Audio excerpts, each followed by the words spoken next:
Hello, all. We are back with another review for Reasonable Doubt, Season 1, Episode 6.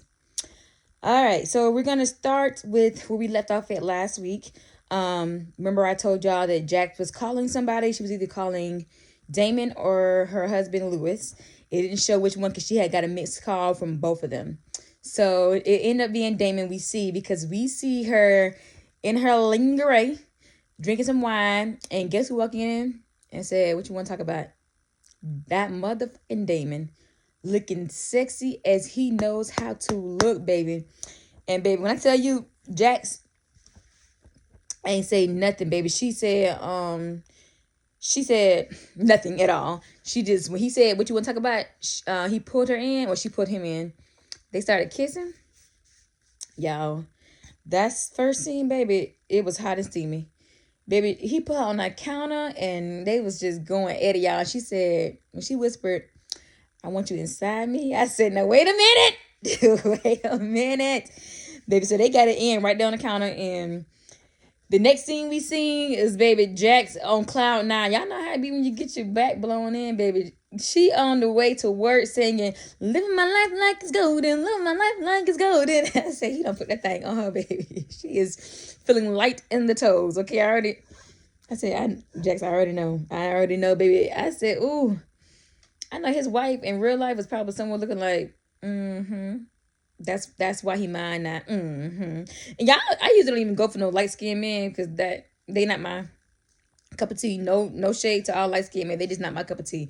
But Michael Ealy, so he got like a still like a hard kind of appeal about him, even though he's light skinned with like green or gray eyes, whatever color his eyes is, blue. I don't even know what color they is, but he fine. But anyway, okay, so she don't know her way to work on cloud nine. Like I said, she meet with the little Chinese man and Braden, and they're talking about the case. They finna get ready to go to trial, so they're just doing like the beginning parts of, okay, this is what we finna go ahead and look for, and that's that.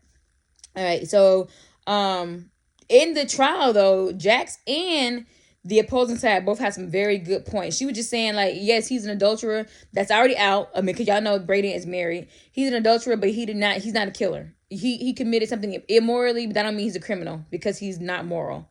So I was like, okay, Jax. They show her, and baby, her outfit was really cute. I was wondering though when she walked in. I said, well, she had like a strapless dress, but she had a jacket. But when she walked into the office on cloud nine, saying "Living my life like it's golden," she didn't have her jacket on, so she just had the dress on. And it was strapless. I said, "Oh, body yaddy yaddy." But when she went to trial in the court, she put her jacket on, and it was so cute. It was like this little plaid, black and white, or checkerboard, not plaid, checkerboard, black and white, little set dress with a little long jacket. I said, "Oh, do it, baby!" And the shoes like clear, but they had like black peep toe. The peep toe part of it was black, and the backup was black. And I said, "Ooh, Jax be dressing, baby. I love it. I live for it." Okay, so after court or whatever, they show at night, and well, that night I guess the kids came back home because they had been with their dad. I guess it was his weekend or his day or whatever. They had been with their dad, so they came back home, and it shows them, she is at the counter where she was at getting her back work in, and she wiping it down because she's like trying to get this man out of, you know what I'm saying? Like she still live at this, even though her husband is gone, this is still his marital home. Like this is where they raised their family, you know what I'm saying? So she feeling like guilty, like, oh my God, like had this man here.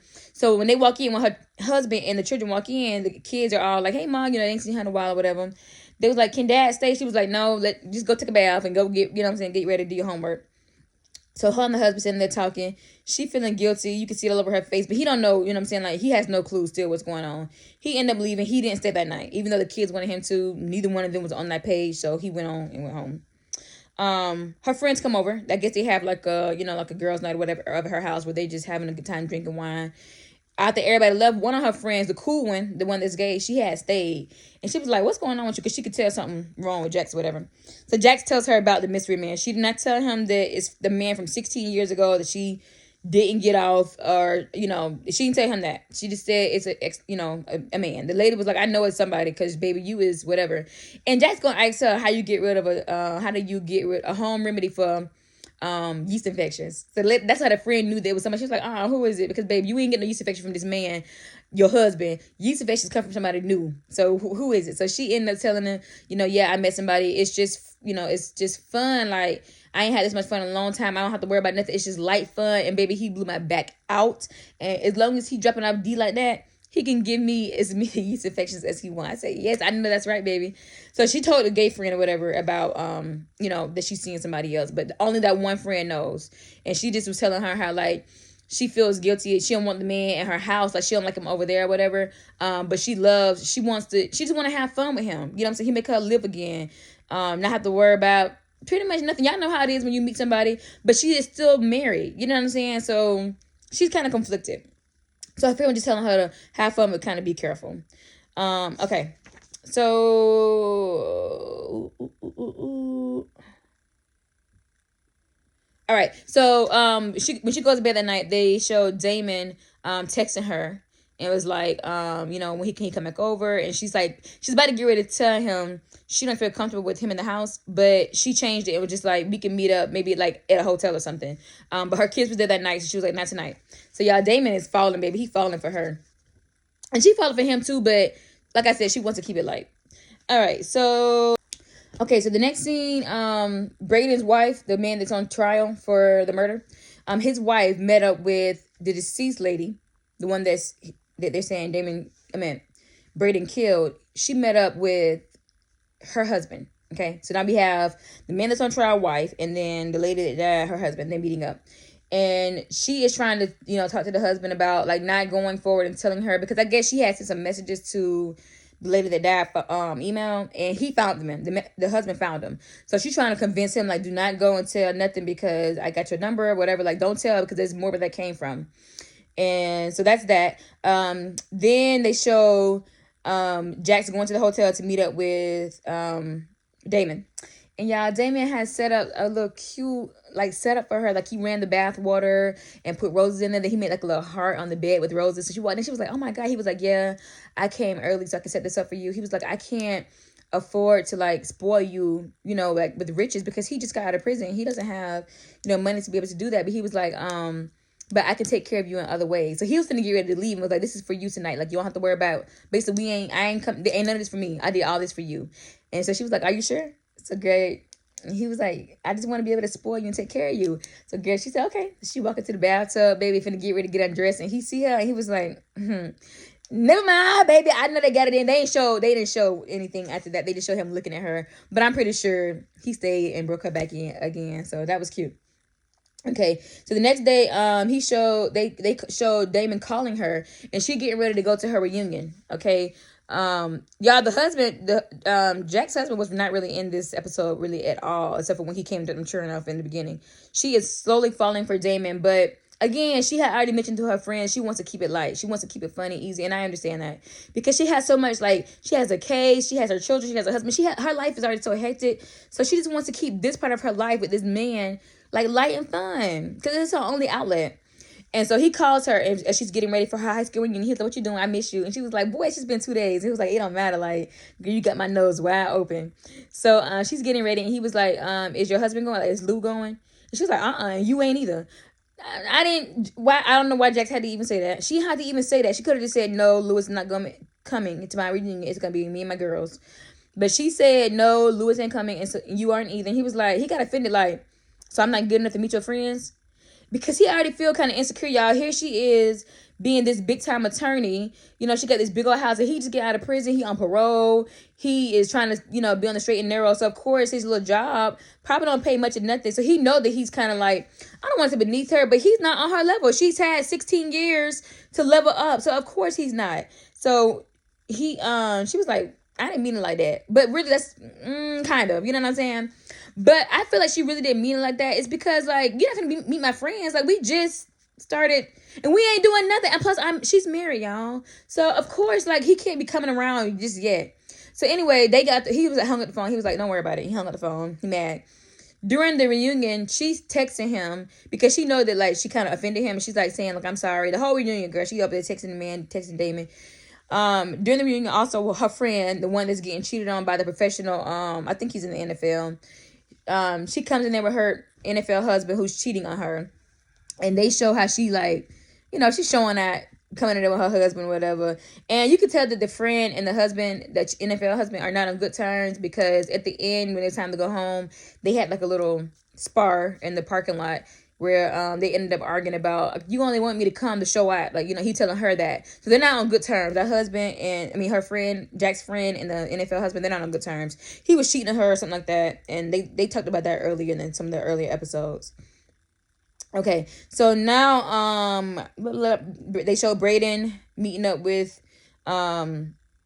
Jax, the attorney, and all that, and he's telling her that he no longer wants to sell the company. He's changing his mind about that. And then they show Brayden's white counter partner going behind Brayden's back, still trying to sell the company. I don't know how that's gonna like play a part in the whole case. Like, I don't know what they got to do with, but some kind of way it's going to end up playing a part in the case. You can tell. I'm not sure how, but it will. Brady did find out that the white counterpart was going behind his back. The white counterpart trying to convince Brayden that this is best to sell the company. And he even showed him evidence of where Kalisha, the lady who died, who Brayden is on trial for killing. But I don't think Brayden killed Kalisha. I think it was Brayden's wife for sure. She found out about this is what I think. Brayden's wife found out about the affair that he was having with the black lady, and she got jealous, and she followed Brayden to Kalisha's house after Brayden left, because they did sleep together that night. Because in the evidence brought up at the trial, they did say that there was an empty, like a used condom wrapper with Brayden's evidence in it. Or his DNA. So they definitely had sex that night. And then they also had some drinks. And I think that when he left, the ex-wife got out of the car and she went up and she killed Kalisha. Which is why they have so much DNA.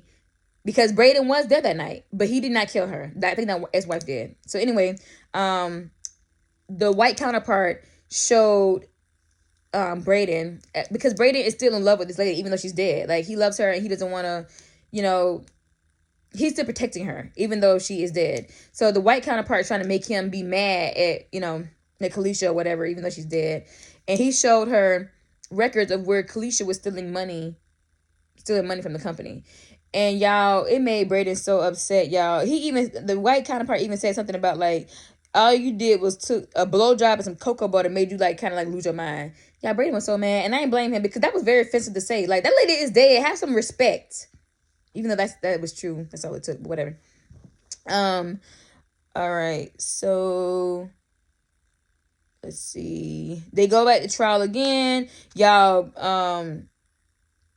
Brayden's wife, she ended up getting records from the doctor, some kind of way, about Kalisha's husband being admitted into, like, the crazy house or whatever. And also, I guess there's some records that he, like, when he did that, when he had, like, an episode or whatever, like a mental break episode, and he hit her, like, he was fighting Kalisha.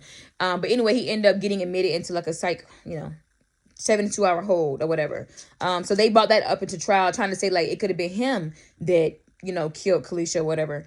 And so the husband knew that it was Brayden's wife that got those records. He don't know how, but he knew that it was Brayden's wife that got the records or whatever. So Brayden's wife is still, even though she is trying to keep him out of trouble, but I think it's more so because if they know if they dig too far into it, they're gonna find out that she was the one who killed him, who killed the girl, who killed Kalisha. So she's trying to do everything she can to put it on somebody else and get it off her and her husband so they can go on with their life. Okay, and during the trial, y'all, I meant to tell y'all, during the trial, why the hell Jax is, like, texting Damon during the trial? This D got her losing her whole mind. Okay, so now we at the end of the episode. Brayden's wife meets up with the white lady. She meets up with Kalisha's husband, and she is pretty much saying, like, he said, he confronted her and was like, you gave my records. You got my records. You got my medical records. I know it was you. And she was like, no, it wasn't. She denied it. So, y'all, then she proceeds to say, if you want to know how I feel to get some good revenge, here you go. Y'all, drop down to her knees. And she started sucking the man off, y'all. So now Brayden's wife is sleeping with the damn husband of the deceased lady. I'm not sure what angle she is going with this. I'm not even sure what that was for. Maybe to get him on her good side so he's not mad and so he don't show those emails. Like, he don't bring those emails out. So if he falls for her, he won't bring up the emails that she sent to Kalisha, because they're probably very damaging. And they're gonna then start looking at her and be like, you could have killed Kalisha. Either way, Brayden getting off, because Brayden didn't kill Kalisha. But she may be on the chopping block if they find them emails. Okay, and then Jax and Damon go on a date. They go on a dinner date. He finally, answers her text messages, and they go on a dinner date. And the whole dinner date, y'all, she is like looking around because she doesn't want. She's still married. So she doesn't want, her husband to find out that she is like out in the town frolicking. And side note, before they went on a date, her mom came to her house, and her mom was like, I could tell she knew that like there's somebody else. And she was like, just be careful. Like whatever you do, just make sure that it's worth it, because her mama knows she's still married. So anyway, they're at the dinner date, and she's looking around like really weird. And she's like, she just ended up saying like, Damon is all into her. And she ended up just being like, can we just take this food to go or whatever? And so, he was like, yes, we could do that. They in the parking lot, and he trying to get back to the house girl. He trying to get some good. He like, let's, I'm following you home. She was like, no. And so he was like, well, when I'm gonna be able to make you whatever, some kind of food he want to make her or whatever. And he started like kissing her neck, and he could tell that she's uncomfortable because she's doing all this, like trying to, like push him off, because again, she doesn't want anybody to see that, she is on a date with a man while she's married. So he was like, what's going on? He was like, you don't want me to come to your house. The whole dinner date, you was looking around. Obviously, don't want to be out with me. You don't want me to be in with you. What I'm saying? What you doing? And so she was like, I don't know. And he was like, I know. He was like, well, listen, I want you. You know what I'm saying? I want you. He expressing like how he wants her. He don't care. He all in. You know what I'm saying? And he was like, what you want? And she was like, I don't know. So he says, that's it. Like, that's the answer. He know that, you know what I'm saying? Like, he can't keep doing this with Jax because he is falling for her, and she can't fall for him right now. So he walks away, and he was just like, you made your decision. You know what I'm saying? And that's how they end. And so, y'all, that's pretty much it. Oh, yeah. And then how it ends is with Brayden, the man that's on trial. He is sitting in the house. Sarah, his wife, walking in late at night, and he was like, oh, he was in the dark or whatever, and she walked in there, and she was like, oh my God, you scared me. And he was like, He was like, what you finna go do? Take a bath? She was like, yeah, I'm so tired, I'm finna go upstairs and take a shower or whatever. And then it goes dark, the scene goes dark, and he was like, what you up to? You hear him saying that, like, what you up to? So he know that wife, he gonna end up finding out that she was the one who killed Sarah. Whether or not he gonna stay quiet, I'm not sure, but he's definitely gonna end up finding out that she's the one who killed that lady, and we're gonna have to see if he turn her in. I mean, that'd be kind of crazy, or if he just let it play out. But I don't think I would want to go to prison, because what if he lose a trial? You know what I'm saying? He gonna be going to prison knowing that she killed the lady. But then again, it's his fault because he was sleeping with her, and the lady acted that probably out of jealous rage. So I don't really know. So that's gonna be, I can't wait to see next week. I did watch the previews for next week's episode.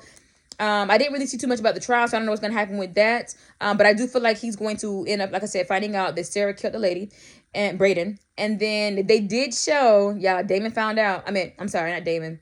Lewis, Jack's husband, he finds out about Damon. He ends up seeing them out, and he finds out about Damon. So that's gonna be interesting, because the mom just warned her in this episode, like, you still married now. You better be careful. I know it's somebody making you smile like this, and it ain't your husband. So I'm interested to see episode 7. I cannot wait, baby. So that was it. That was episode